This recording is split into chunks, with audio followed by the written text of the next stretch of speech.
61. Il me reste seulement à examiner de quelle façon j'ai acquis cette idée, car je ne l'ai point reçue par les sens, et jamais elle ne s'est offerte à moi contre mon attente, comme font d'ordinaire les idées des choses sensibles, lorsque ces choses se présentent aux organes extérieurs de mes sens, ou qu'elles semblent s'y présenter. Elle n'est pas aussi une pure production ou fiction de mon esprit, car il n'est pas en mon pouvoir d'y diminuer ni d'y ajouter aucune chose, et partant il ne reste plus autre chose à dire, sinon que, comme l'idée de moi-même, elle est née et produite avec moi dès lors que j'ai été créé. Point. Note 61, retour, voyez Méditation 3. S'il n'y a point d'idée de Dieu, or on ne prouve point qu'il y en ait, comme il semble qu'il n'y en a point, toute cette recherche est inutile. De plus, l'idée de moi-même me vient, si on regarde le corps, principalement de la vue, si l'âme, nous n'en avons aucune idée, mais la raison nous fait conclure qu'il y a quelque chose de renfermé dans le corps humain qui lui donne le mouvement animal, qui fait qu'il sent et se meut, et cela, quoi que ce soit, sans aucune idée, nous l'appelons âme. Réponse. S'il y a une idée de Dieu, comme il est manifeste qu'il y en a une, toute cette objection est renversée, et lorsqu'on ajoute que nous n'avons point d'idée de l'âme, mais qu'elle se conçoit par la raison, c'est de même que si on disait qu'on n'en a point d'image dépeintant la fantaisie, mais qu'on en a néanmoins cette notion que jusqu'ici j'ai appelée du nom d'idée. Objection VIE. Sur la troisième méditation. 62. Mais l'autre idée du soleil est prise des raisons de l'astronomie, c'est-à-dire de certaines notions qui sont naturellement en moi. Point. Note 62, retour, voyez Méditation 3. Il semble qu'il ne puisse y avoir en même temps qu'une idée du soleil, soit qu'il soit vu par les yeux, soit qu'il soit conçu par le raisonnement être plusieurs fois plus grand qu'il ne paroît à la vue, car cette dernière n'est pas l'idée du soleil, mais une conséquence de notre raisonnement, qui nous apprend que l'idée du soleil sera plusieurs fois plus grande s'il est regardé de beaucoup plus près.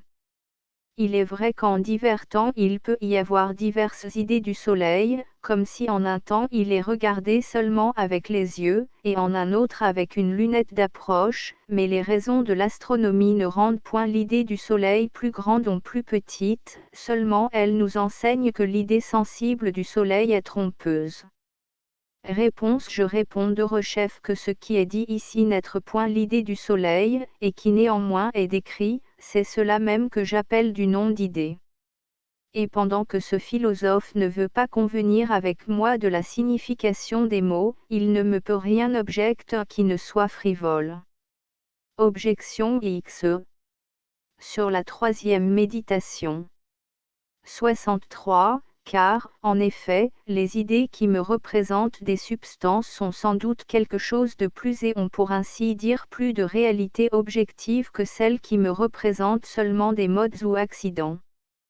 Comme aussi celle par laquelle je conçois un Dieu souverain, éternel, infini, tout connaissant, tout-puissant, et créateur universel de toutes les choses qui sont hors de lui, a aussi sans doute en soi plus de réalité objective que celle par qui les substances finies me sont représentées. Point. Note 63, retour, voyez Méditation 3. J'ai déjà plusieurs fois remarqué ci-devant que nous n'avons aucune idée de Dieu ni de l'âme, j'ajoute maintenant ni de la substance, car j'avoue bien que la substance, en tant qu'elle est une matière capable de recevoir divers accidents, et qui est sujette à leur changement, est aperçue et prouvée par le raisonnement, mais néanmoins elle n'est point conçue, ou nous n'en avons aucune idée. Si cela est vrai, comment peut-on dire que les idées qui nous représentent des substances sont quelque chose de plus et ont plus de réalité objective que celles qui nous représentent des accidents? De plus, il semble que M. Descartes n'ait pas assez considéré ce qu'il veut dire par ces mots, ont plus de réalité. La réalité reçoit, elle, le plus et le moins. ou, s'il pense qu'une chose soit plus chose qu'une autre, qu'il considère comment il est possible que cela puisse être rendu clair à l'esprit, et expliqué avec toute la clarté et l'évidence qui est requise en une démonstration, et avec laquelle il a plusieurs fois traité d'autres matières. Réponse. J'ai plusieurs fois dit que j'emploie du nom d'idée cela même que la raison nous fait connaître, comme aussi toutes les autres choses que nous concevons, de quelque façon que nous les concevions. Et j'ai suffisamment expliqué comment la réalité reçoit le plus et le moins, en disant que la substance est quelque chose de plus que le mode, et que s'il y a des qualités réelles ou des substances incomplètes, elles sont aussi quelque chose de plus que les modes, mais quelque chose de moins que les substances complètes, et enfin que s'il y a une substance infinie et indépendante, cette substance a plus d'être ou plus de réalité que la substance finie et dépendante, ce qui est-il soit si manifeste qu'il n'est pas besoin d'y apporter une plus ample explication. Objection exi. Sur la troisième méditation. 64. Partant, il ne reste que la seule idée de Dieu, dans laquelle il faut considérer s'il y a quelque chose qui n'ait pu venir de moi-même. Par le nom de Dieu, j'entends une substance infinie, indépendante, souverainement intelligente, souverainement puissante, et par laquelle non seulement moi, mais toutes les autres choses qui sont, s'il y en a d'autres qui existent, ont été créées, toutes lesquelles choses, à dire le vrai, sont telles, que plus j'y pense, et moins me semble-elles pouvoir venir de moi seul. Et par conséquent il faut conclure de tout ce qui a été dit ci-devant, que Dieu existe nécessairement. Point. Note 64, retour, voyez Méditation 3. Considérant les attributs de Dieu, afin que de là nous en ayons l'idée, et que nous voyions s'il y a quelque chose en elle qui n'ait pu venir de nous-mêmes, je trouve, si je ne me trompe, que ni les choses que nous concevons par le nom de Dieu ne viennent point de nous, ni qu'il n'est pas nécessaire qu'elles viennent d'ailleurs que des objets extérieurs. Car, par le nom de Dieu, j'entends une substance, c'est-à-dire j'entends que Dieu existe, non point par une idée, mais par raisonnement infini, c'est-à-dire que je ne puis concevoir ni imaginer ces termes ou ces dernières parties, que je n'en puisse encore imaginer d'autres au-delà, d'où il suit que le nom d'infini ne nous fournit pas l'idée de l'infinité divine, mais bien celle de mes propres termes et limites, indépendantes, c'est-à-dire je ne conçois point de cause de laquelle Dieu puisse venir, d'où il paroît que je n'ai point d'autre idée qui réponde à ce nom d'indépendant, sinon la mémoire de mes propres idées, qui ont toutes leur commencement en divers temps, et qui par conséquent sont dépendantes. C'est pourquoi, dire que Dieu est indépendant, ce n'est rien dire autre chose, sinon que Dieu est du nombre des choses dont je ne puis imaginer l'origine, tout ainsi que dire que Dieu est infini, c'est de même que si nous disions qu'il est du nombre des choses dont nous ne concevons point les limites. Et ainsi toute cette idée de Dieu est réfutée, car quelle est cette idée qui est sans fin et sans origine? Souverainement intelligente. Je demande aussi par quelle idée M. Descartes conçoit l'intellection de Dieu. Souverainement puissante.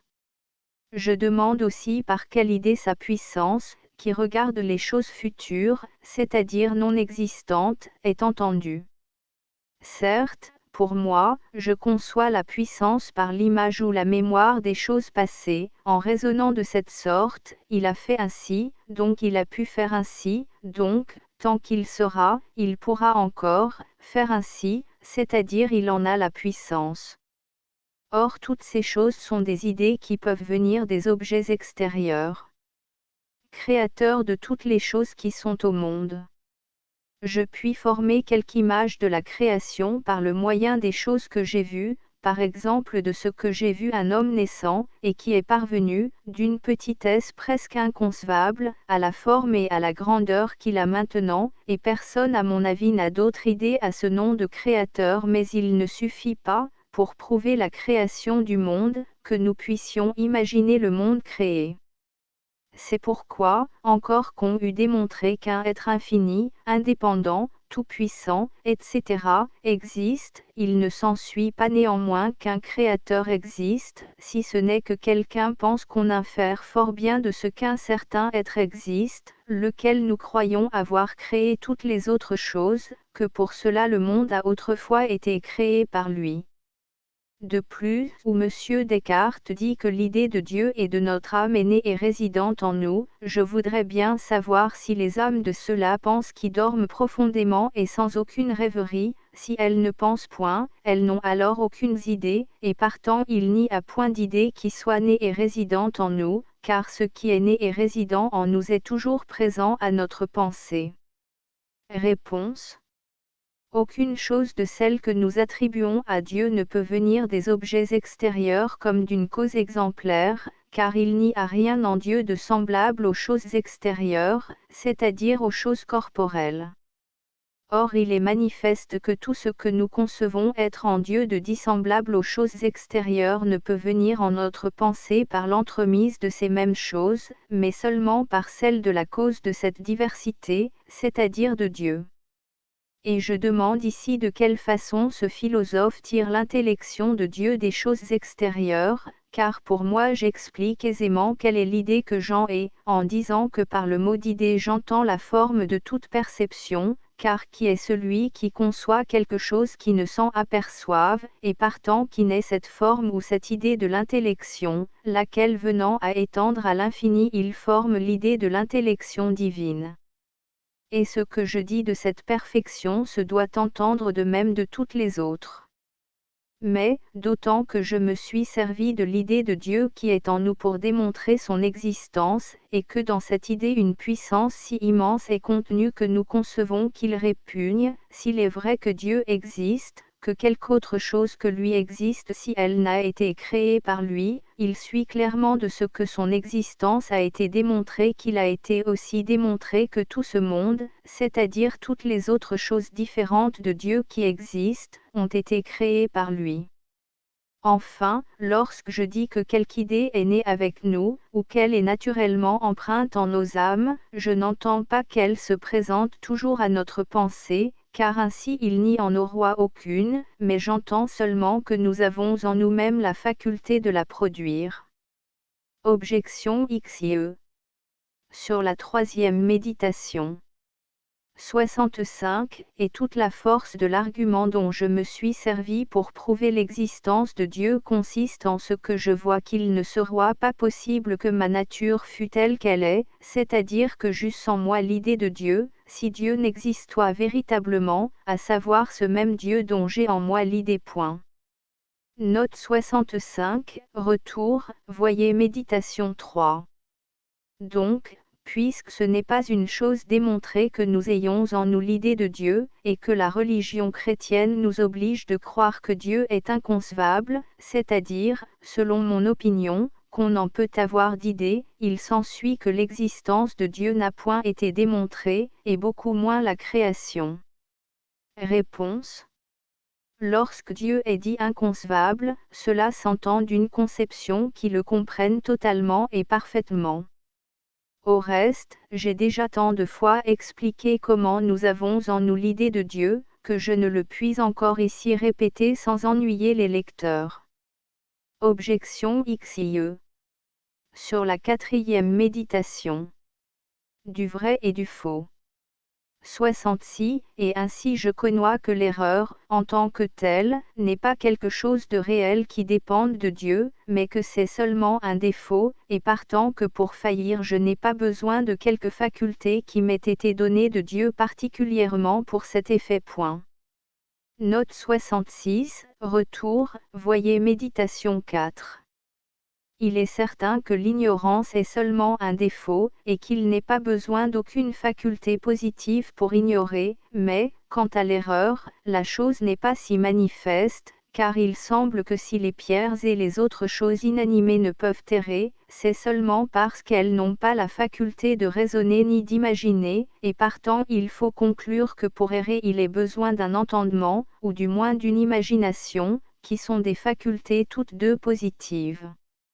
Accordé à tous ceux qui se trompent, mais aussi à eux seuls. Outre cela, M. Descartes ajoute, j'aperçois que mes erreurs dépendent du concours de deux causes, à savoir de la faculté de connoître qui est en moi, et de la faculté d'élire ou bien de mon libre arbitre. Ce qui me semble avoir de la contradiction avec les choses qui ont été dites auparavant.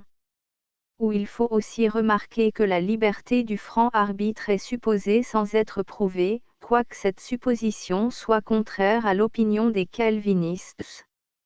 Réponse. Encore que pour faillir il soit besoin de la faculté de raisonner, ou pour mieux dire de juger, c'est-à-dire d'affirmer et de nier, d'autant que c'en est le défaut, il ne s'ensuit pas pour cela que ce défaut soit réel, non plus que l'aveuglement n'est pas appelé réel, quoique les pierres ne soient pas dites aveugles pour cela seulement qu'elles ne sont pas capables de voir.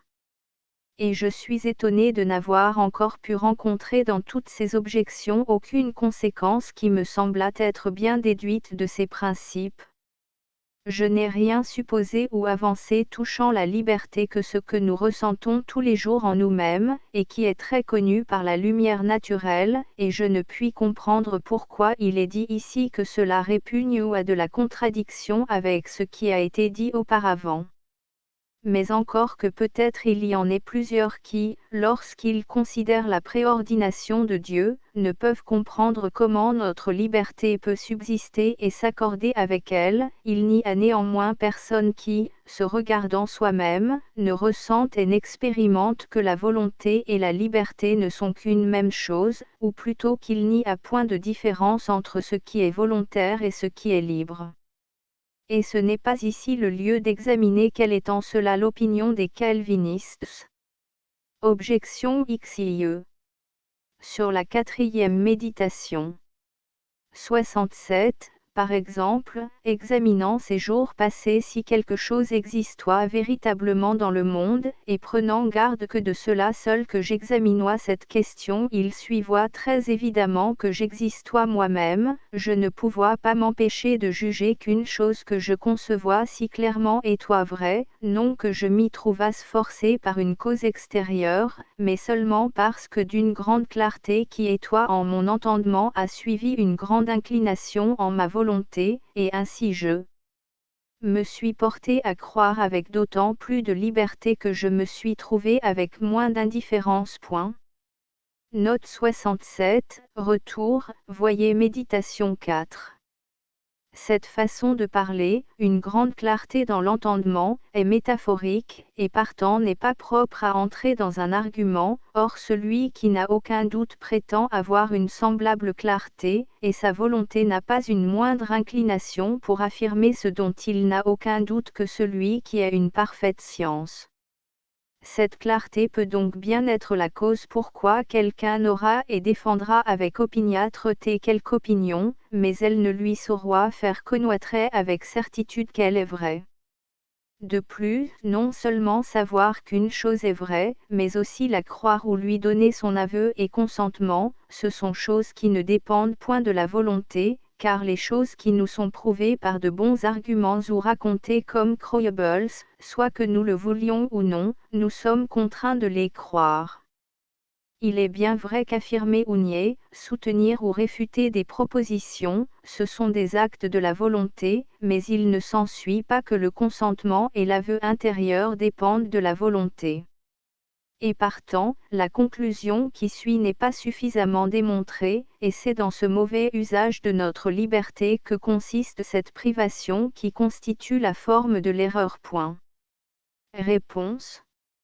Il importe peu que cette façon de parler, une grande clarté, soit propre ou non à entrer dans un argument, pourvu qu'elle soit propre pour expliquer nettement notre pensée, comme elle l'est en effet. Car il n'y a personne qui ne sache que par ce mot, une clarté dans l'entendement, on entend une clarté ou perspicuité de connaissance, que tous ceux-là n'ont peut-être pas qui pensent l'avoir, mais cela n'empêche pas qu'elle ne diffère beaucoup d'une opinion obstinée qui était conçue sans une évidente perception. Or, quand il est dit ici que, soit que nous voulions ou que nous ne voulions pas, nous donnons notre créance aux choses que nous concevons clairement, c'est de même que si on dit soit que nous voulions ou que nous ne voulions pas, nous voulons et désirons les choses bonnes quand elles nous sont clairement connues, car cette façon de parler, soit que nous ne voulions pas, n'a point de lien en telles occasions, parce qu'il y a de la contradiction à vouloir et ne vouloir pas une même chose. Objection XIVE. Sur la 5e méditation. De l'essence des choses corporelles. 68. Comme, par exemple, lorsque j'imagine un triangle, encore qu'il n'y ait peut-être en aucun lieu du monde hors de ma pensée une telle figure, et qu'il n'y en ait jamais eu, il ne laisse pas néanmoins d'y avoir une certaine nature, ou forme, ou essence déterminée de cette figure, laquelle est immuable et éternelle, que je n'ai point inventée, et qui ne dépend en aucune façon de mon esprit, comme il paroit de ce que l'on peut démontrer diverses propriétés de ce triangle. Note 68, retour, voyez méditation V. S'il n'y a point de triangle en aucun lieu du monde, je ne puis comprendre comment il a une nature, car ce qui n'est nulle part n'est point du tout, et n'a donc point aussi d'être ou de nature. L'idée que notre esprit conçoit du triangle vient d'un autre triangle que nous avons vu ou inventé sur les choses que nous avons vues, mais depuis qu'une fois nous avons appelé du nom de triangle la chose d'où nous pensons que l'idée du triangle tire son origine, encore que cette chose périsse, le nom demeure toujours. De même, si nous avons une fois conçu par la pensée que tous les angles d'un triangle pris ensemble sont égaux à 2 droits, et que nous ayons donné cet autre nom au triangle, qu'il est une chose qui a 3 angles égaux à 2 droits, quand il n'y aura au monde aucun triangle, le nom néanmoins ne laissera pas de demeurer. Et ainsi la vérité de cette proposition sera éternelle, que le triangle est une chose qui a 3 angles égaux à 2 droits, mais la nature du triangle ne sera pas pour cela éternelle, car s'il arriva par hasard que tout triangle généralement périt, elle cessera aussi d'être. De même cette proposition, l'homme est un animal, sera vraie éternellement à cause des noms, mais, supposé que le genre humain fût anéanti, il n'y aura plus de nature humaine. D'où il est évident que l'essence, en tant qu'elle est distinguée de l'existence, n'est rien autre chose qu'un assemblage de noms par le verbe est, et partant l'essence sans l'existence est une fiction de notre esprit, et il semble que comme l'image d'un homme qui est dans l'esprit est à cet homme, ainsi l'essence est à l'existence, ou bien comme cette proposition, Socrate est homme, est à celle-ci, Socrate et tout existe, ainsi l'essence de Socrate est à l'existence du même Socrate, or ceci. Socrate est homme, quand Socrate n'existe point, ne signifie autre chose qu'un assemblage de noms, et ce mot est tout être à sous soi l'image de l'unité d'une chose qui est désignée par 2 noms. Réponse. La distinction qui est entre l'essence et l'existence est connue de tout le monde, et ce qui est dit ici des noms éternels, au lieu des concepts ou des idées d'une éternelle vérité, a déjà été ci-devant assez réfuté et rejeté. Objection XVE. Sur la 6e méditation. De l'existence des choses matérielles.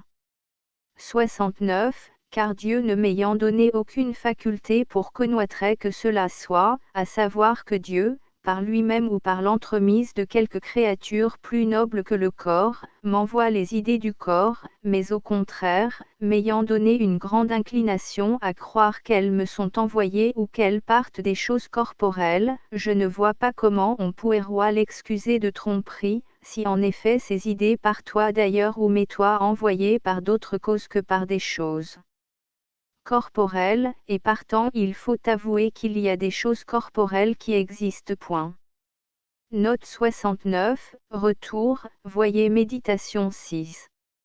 C'est la commune opinion que les médecins ne pêchent point qui déçoivent les malades pour leur propre santé, ni les pères qui trompent leurs enfants pour leur propre bien, et que le mal de la tromperie ne consiste pas dans la fausseté des paroles, mais dans la malice de celui qui trompe.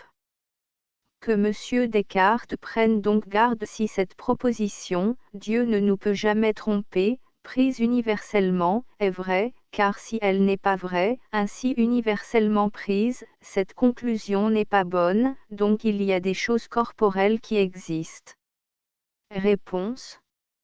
Pour la vérité de cette conclusion, il n'est pas nécessaire que nous ne puissions jamais être trompés, car au contraire j'ai avoué franchement que nous le sommes souvent, mais seulement que nous ne le soyons point quand notre erreur paroîtrait en Dieu une volonté de décevoir, laquelle ne peut être en lui, et il y a encore ici une conséquence qui ne me semble pas être bien déduite de ces principes.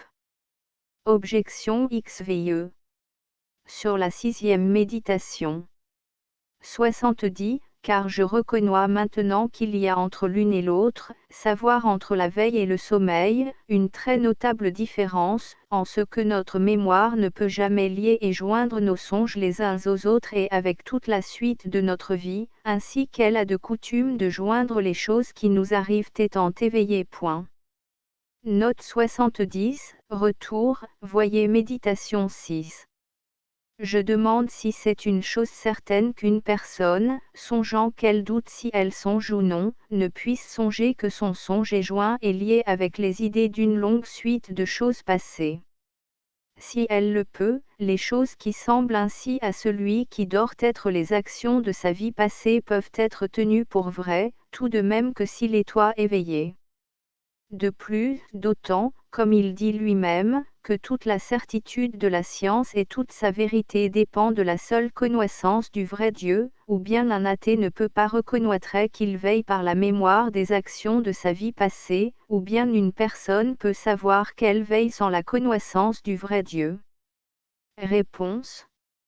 Celui qui dort et songe ne peut pas joindre et assembler parfaitement et avec vérité ses rêveries avec les idées des choses passées, encore qu'il puisse songer qu'il les assemble. Car qui est-ce qui nie que celui qui dort se puisse tromper?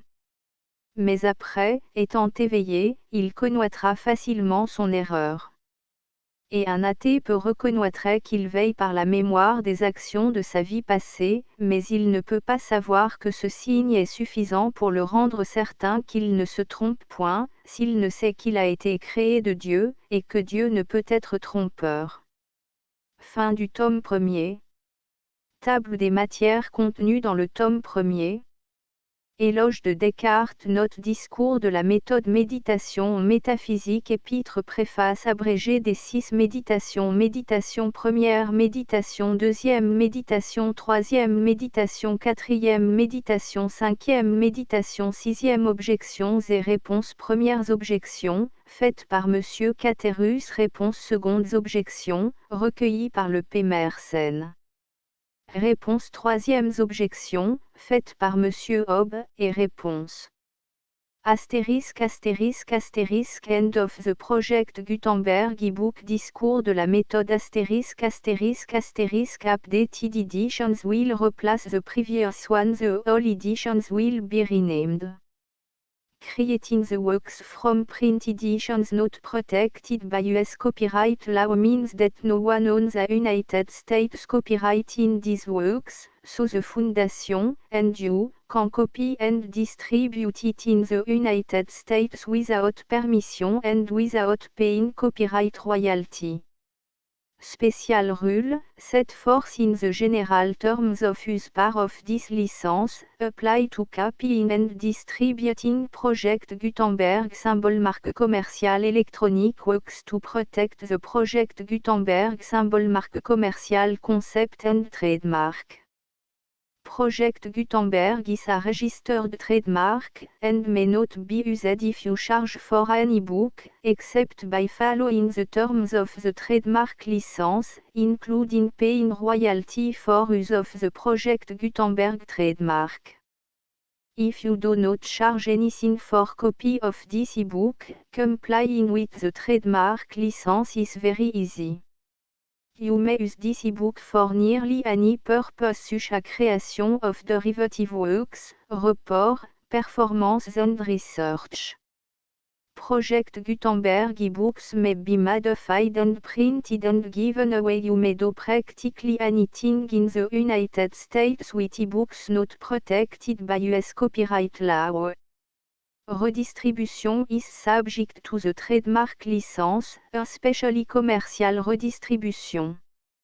Start, full license. The full project Gutenberg license. Please read this before you distribute or use this work to protect the project Gutenberg symbol marque commercial mission of promoting the free distribution of electronic works, by using or distributing this work, or any other work associated in any way with the phrase Project Gutenberg. You agree to comply with all the terms of the full Project Gutenberg symbol marque commercial license available with this file or online at www.gutenberg.org/licence. Section 1.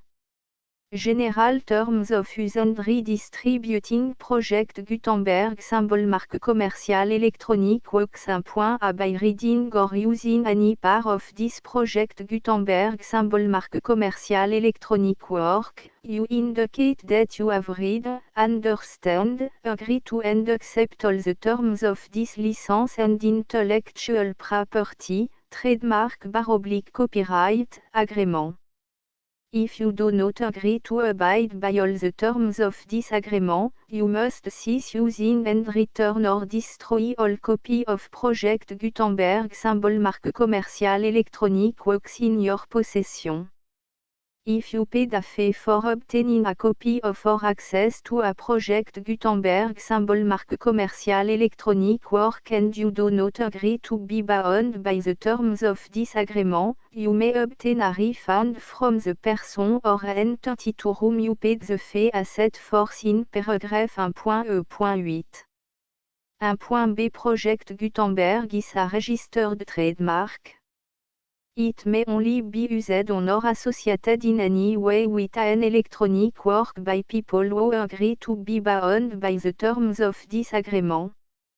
There are a few things that you can do with most Project Gutenberg symbol marque commercial electronic works even without complying with the full terms of this agreement. See paragraph 1.c below. There are a lot of things you can do with Project Gutenberg symbol marque commercial electronic works if you follow the terms of this agreement and help preserve free future access to Project Gutenberg symbol marque commercial electronic works. See paragraph 1.e below. 1.c. The Project Gutenberg Literary Archive Foundation, the Foundation or PGLAF, owns a compilation copyright in the collection of Project Gutenberg symbol marque commercial electronic works. Nearly all the individual works in the collection are in the public domain in the United States. If an individual work is unprotected by copyright law in the United States and you are located in the United States, we do not claim a right to prevent you from copying, distributing, performing, displaying or creating derivative works based on the work alone as all references to Project Gutenberg are removed. Of course, we hope that you will support the Project Gutenberg symbol marque commercial mission of promoting free access to electronic works by freely sharing Project Gutenberg symbol marque commercial works in compliance with the terms of this agreement for keeping the Project Gutenberg symbol marque commercial name associated with the work. You can easily comply with the terms of this agreement by keeping this work in the same format with its attached full Project Gutenberg symbol marque commercial license when you share it without charge with others. 1.d. The copyright laws of the place where you are located also govern what you can do with this work. Copyright laws in most countries are in a constant state of change. If you are outside the United States, check the laws of your country in addition to the terms of this agreement before downloading, copying, displaying, performing, distributing or creating derivative works based on this work or any other Project Gutenberg symbol marque commercial work. The Foundation makes no representations concerning the copyright status of any work in any country other than the United States. Unless you have removed all references to Project Gutenberg. 1.1. The following sentence, with active links to, or other immediate access to, the full Project Gutenberg symbol marque commercial license must appear prominently whenever any copy of a Project Gutenberg symbol marque commercial work, any work on which the phrase Project Gutenberg appears, or with which the phrase Project Gutenberg is associated, is accessed, displayed, performed, viewed, copied or distributed. This ebook is for the use of anyone anywhere in the United States and most other parts of the world at no cost and with almost no restriction whatsoever. You may copy it, give it away or reuse it under the terms of the Project Gutenberg license included with this ebook or online at www.gutenberg.org. If you are not located in the United States, you will have to check the laws of the country where you are located before using this ebook. 1.2. If an individual Project Gutenberg symbol marque commercial electronic work is derived from texts not protected by US copyright law, does not contain a notice indicating that it is posted with permission of the copyright holder, the work can be copied and distributed to anyone in the United States without paying any fees or charge. If you are redistributing or providing access to a work with the phrase Project Gutenberg associated with or appearing on the work, you must comply either with the requirements of paragraphs 1.e.1 through 1.e.7 or obtain permission for the use of the work and the Project Gutenberg symbol marque commercial trademark as set forth in paragraphs 1.e.8 or 1.e.9. 1.e.3. If an individual Project Gutenberg symbol marque commercial electronic work is posted with the permission of the copyright holder, your use and distribution must comply with both paragraphs 1.e.1 through 1.e.7 and any additional terms imposed by the copyright holder. Additional terms will be linked to the Project Gutenberg symbol marque commercial license for all works posted with the permission of the copyright holder found at the beginning of this work. 1.e.4. Do not unlink or detach or remove the full Project Gutenberg symbol marque commercial license terms from this work, or any file containing a part of this work or any other work associated with Project Gutenberg symbol marque commercial. 1.e.5. Do not copy, display, perform, distribute or redistribute this electronic work, or any part of this electronic work, without permanently displaying the sentence set forth in paragraph 1.e.1 with active links or immediate access to the full terms of the Project Gutenberg symbol marque commercial license. 1.e.6. You may convert to and distribute this work in any binary, compressed, marked up, non-proprietary or proprietary form, including any word processing or hypertext form. However, if you provide access to or distribute copy of a Project Gutenberg symbol marque commercial work in a format other than plain vanilla ASCII or other format used in the official version posted on the official Project Gutenberg symbol marque commercial website, www.gutenberg.org, you must, at no additional cost, fee or expense to the user, provide a copy, a means of exporting a copy, or a means of obtaining a copy upon request, of the work in its original plain vanilla ASCII or other form. Any alternate format must include the full project Gutenberg symbol marque commerciale licence as specified in paragraph 1.e.1. 1.e.7. Do not charge a fee for access to, viewing, displaying, performing, copying or distributing any project Gutenberg symbol marque commerciale works unless you comply with paragraph 1.e.8 or 1.e.9. 1.e.8. You may charge a reasonable fee for copy of or providing access to or distributing project Gutenberg symbol marque commerciale electronic works provided that you pay a royalty fee of 20% of the gross profit you derive from the use of project Gutenberg symbol marque commerciale works calculated using the method you already use to calculate your applicable tax. The fee is owed to the owner of the project Gutenberg symbol marque commerciale trademark, BU et HAS agreed to donate royalty under this paragraph to the project Gutenberg Literary Archive Foundation. Royalty payment must be paid within 60 days following each date on which you prepare, or are legally required to prepare, your periodic tax returns. Royalty payment should be clearly marked as sent to the project Gutenberg Literary Archive Foundation at the address specified in section 4, information à bout donation to the project Gutenberg Literary Archive Foundation.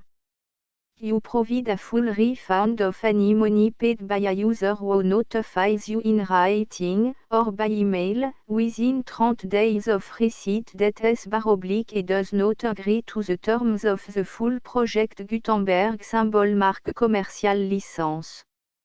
You must require such a user to return or destroy all copy of the works possessed in a physical medium and discontinue all use of and all access to other copy of project Gutenberg symbol marque commerciale works.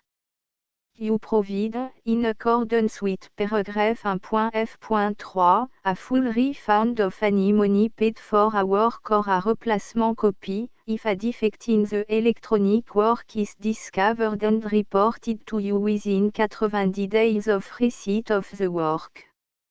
You comply with all other terms of this agreement for free distribution of project Gutenberg symbol marque commerciale works. 1.e.9.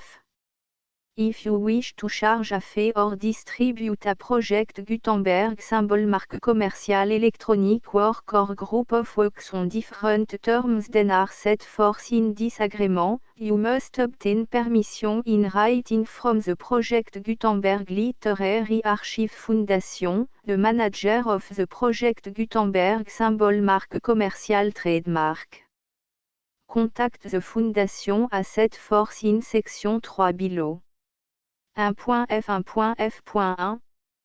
Project Gutenberg volunteers and employees expend considerable effort to identify, do copyright research on, transcribe and proofread works not protected by US copyright law in creating the project Gutenberg symbol marque commerciale collection.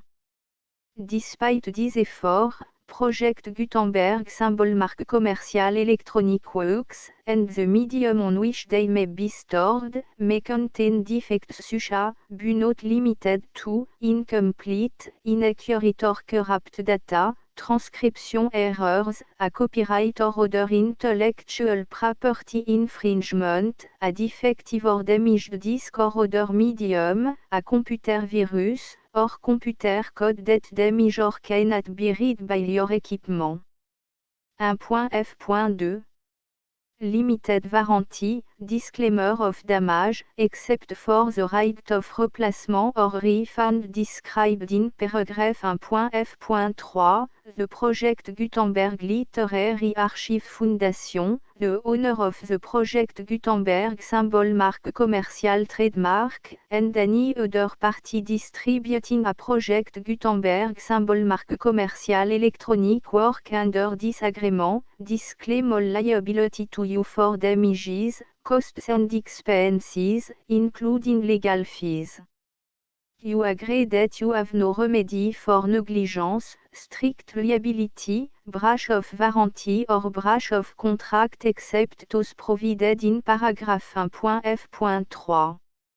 You agree that the Foundation, the trademark owner, and any distributor under this agreement will not be liable to you for actual, direct, indirect, consequential, punitive or incidental damages even if you give notice of the possibility of such damage. 1.f.3 Limited right of replacement or refund, if you discover a defect in this electronic work within 90 days of receiving it, you can receive a refund of the money, if any, you paid for it by sending a written explanation to the person you received the work from. If you received the work on a physical medium, you must return the medium with your written explanation. The person or entity that provided you with the defective work may elect to provide a replacement copy in lieu of a refund. If you received the work electronically, the person or entity providing it to you may choose to give you a second opportunity to receive the work electronically in lieu of a refund.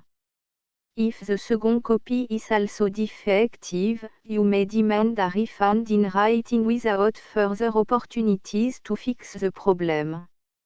1.f.4 Except for the limited right of replacement or refund set forth in paragraph 1.f.3, this work is provided to you as, with no other warranties of any kind, express or implied, including but not limited to warranties of merchantability or fitness for any purpose. 1.f.5 Some states do not allow disclaimers of certain implied warranties or the exclusion or limitation of certain type of damages. If any disclaimer or limitation set forth in this agreement violates the law of the state applicable to this agreement, the agreement shall be interpreted to make the maximum disclaimer or limitation permitted by the applicable state law. The invalidity or unenforceability of any provision of this agreement shall not void the remaining provision.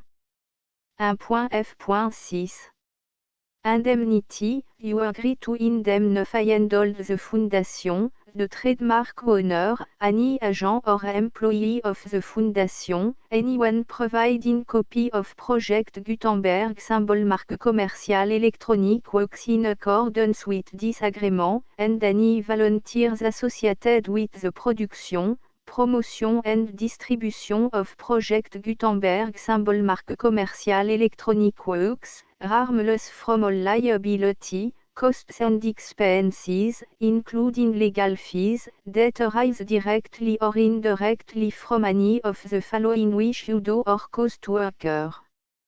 A. Distribution of this or any Project Gutenberg symbol marque commercial work. B. Alteration, modification, or addition or deletions to any Project Gutenberg symbol marque commercial work. And C. Any defect you cause. Section 2. Information about the mission of Project Gutenberg symbol marque commercial. Project Gutenberg symbol marque commercial is synonymous with the free distribution of electronic works in format readable by the widest variety of computer including obsolete, old, middle-aged and new computer. It exists because of the effort of hundreds of volunteers and donations from people in all walks of life. Volunteers and financial support to provide volunteers with the assistance they need are critical to reaching Project Gutenberg symbol marque commercial's goals and ensuring that the Project Gutenberg symbol marque commercial collection will remain freely available for generations to come. In 2001, the Project Gutenberg Literary Archive Foundation was created to provide a secure and permanent future for Project Gutenberg symbol marque commercial and future generations. To learn more about the project Gutenberg Literary Archive Foundation and how your efforts and donations can help, see section 3 and 4 and the Foundation information page at www.gutenberg.org. Section 3. Information about the project Gutenberg Literary Archive Foundation. The project Gutenberg Literary Archive Foundation is a non-profit 501 (c)(3) educational corporation organized under the laws of the state of Mississippi and granted tax-exempt status by the Internal Revenue Service. The Fondation SEIN or Federal Tax Identification Number is 64 à 6 221 541. Contribution to the project Gutenberg Literary Archive Foundation are tax deductible to the full extent permitted by U.S. federal laws and your state's laws. The Foundation's business office is located at 809 North 1500 West, Salt Lake City, U84 116, 801 596 à 1887. Email contact links and up-to-date contact information can be found at the Foundation's website and official page at www.gutenberg.org/contact section 4. Information about donation to the project Gutenberg Literary Archive Foundation. Project Gutenberg symbol marque commercial depends upon and cannot survive without widespread public support and donation to carry out its mission of increasing the number of public domain and licensed works that can be freely distributed in machine-readable form accessible by the widest array of equipment including outdated equipment. Many small donations, $1 to $5,000, are particularly important to maintaining tax-exempt status with the IRS. The Foundation is committed to complying with the laws regulating charities and charitable donations in all 50 states of the United States. Compliance requirements are not uniform and it takes a considerable effort, much paperwork and money fees to meet and keep up with these requirements. We do not solicit donations in locations where we have not received written confirmation of compliance. To send donation or determine the status of compliance for any particular state, visit www.gutenberg.org/donate. While we cannot and do not solicit contribution from states where we have not met the solicitation requirements, we know of no prohibition against accepting unsolicited donation from donors in such states who approach us with offers to donate. International donations are gratefully accepted, but we cannot make any statements concerning tax treatment of donations received from outside the United States. US laws alone swam for small staff. Please check the Project Gutenberg web page for current donation methods and addresses. Donations are accepted in a number of other ways including checks, online payments and credit card donations. To donate, please visit www.gutenberg.org/donate. Section 5. Générale information about Project Gutenberg symbol marque commerciale Electronic Works. Professor Michael S. R. was the originator of the Project Gutenberg symbol marque commerciale concept of a library of electronic works that could be freely shared with anyone. For 40 years, he produced and distributed Project Gutenberg symbol marque commerciale ebooks with only a loose network of volunteer support.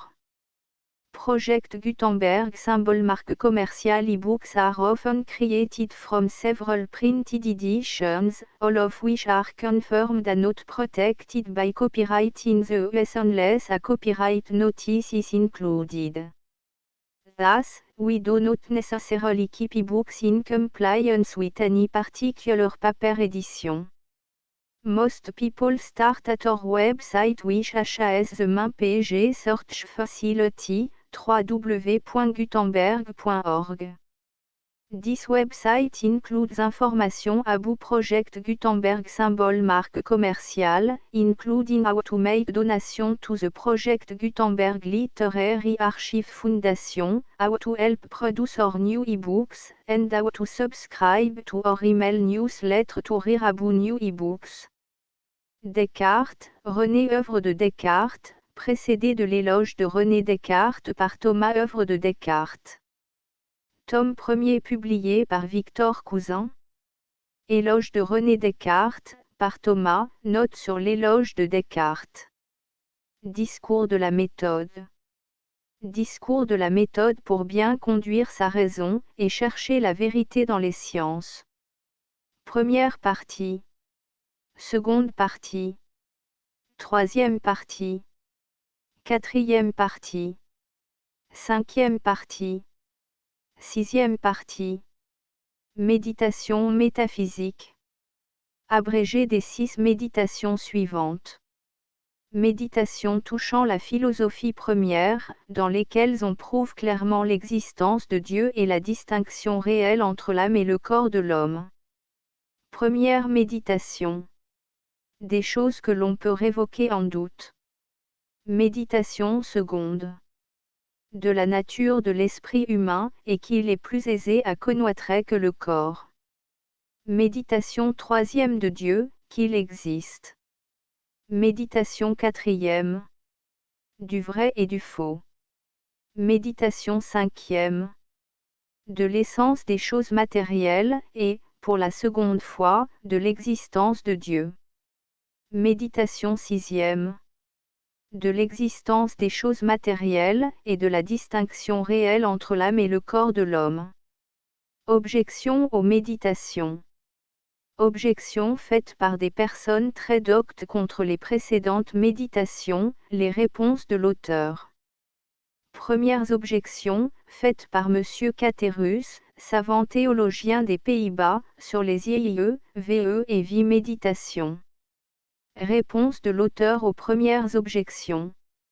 Secondes objections, recueillies par le R.P. Mersenne, de la bouche de divers théologiens et philosophes, contre les IE, IV, VE et vie méditation. Réponse de l'auteur aux secondes objections. Raison qui prouve l'existence de Dieu, et la distinction qui est entre l'esprit et le corps de l'homme, disposée d'une façon géométrique. Définition. Demande. Axiome. Ou notion commune. Proposition première. L'existence de Dieu se connaît de la seule considération de sa nature. Démonstration. Proposition seconde. L'existence de Dieu est démontrée par ses effets, de cela seul que son idée est en nous. Démonstration. Proposition troisième. L'existence de Dieu est encore démontrée de ce que nous-mêmes, qui avons en nous son idée, nous existons. Démonstration. Corollaire. Dieu a créé le ciel et la terre, et tout ce qui y est contenu, et outre cela il peut faire toutes les choses que nous concevons clairement, en la manière que nous les concevons. Démonstration. Proposition quatrième. L'esprit et le corps sont réellement distincts. Démonstration. Troisième objection, faite par Hobbes contre les 6 méditations. Objection première. Sur la méditation première des choses qui peuvent être révoquées en docte. Réponse. Objection IE. Sur la seconde méditation. De la nature de l'esprit humain. Réponse. Objection IE sur la seconde méditation. Réponse. Objection IV. Sur la seconde méditation. Réponse. Objection VE. Sur la troisième méditation. De Dieu. Réponse.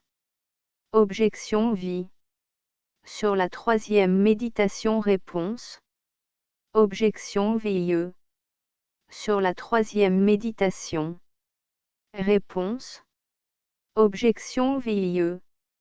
Sur la troisième méditation. Réponse objection X. Sur la troisième méditation. Réponse. Objection XI. Sur la troisième méditation. Réponse. Objection XIE. Sur la troisième méditation. Réponse. Objection XIE. Sur la quatrième méditation. Du vrai et du faux. Réponse. Objection XIE. Sur la quatrième méditation.